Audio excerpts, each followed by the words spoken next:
So mga ka-Otnis, share ko lang sa inyo kung paano ako natutong magluto. Oo, yan yung una kong natutunang lutuin sa talambuhay ko, yung pork steak na nakikita nyo dyan sa video na yan. Simulan na ang pagkikwento!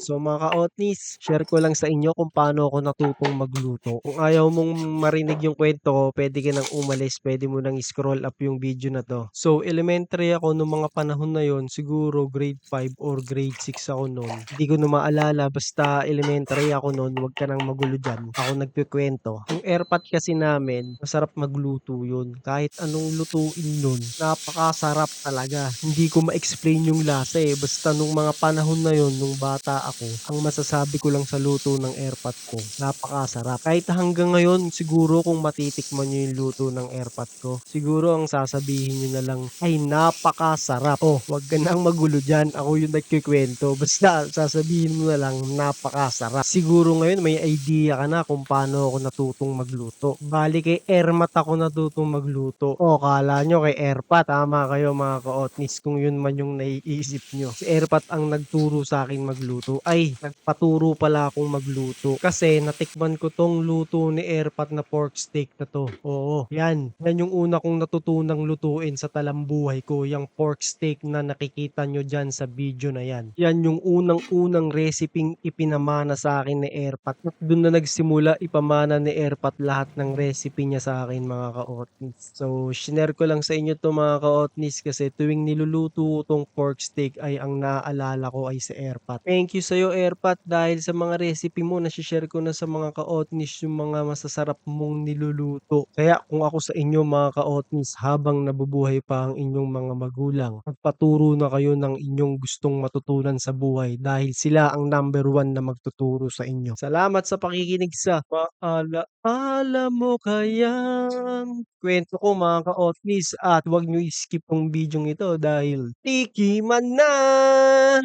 Ayan mga ka-Otnis oh. Pork steak naman tayo for today's video. Ayan. Mamantiga siya mga ka-Otnis oh. So, tikman natin mga ka-Otnis. Kanin! Hindi pwedeng hindi mawala ang kanin mga ka-Otnis. Ayan, sibuyas mga ka-Otnis. Madami yan oh. Sabaw.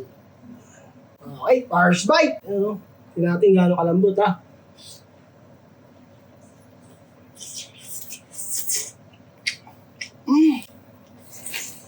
Sibuyas oh. Sili.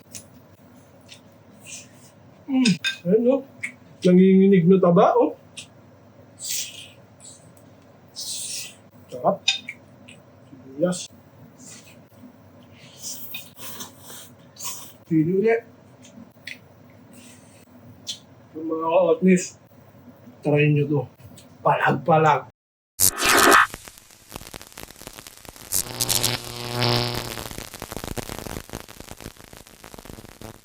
John B.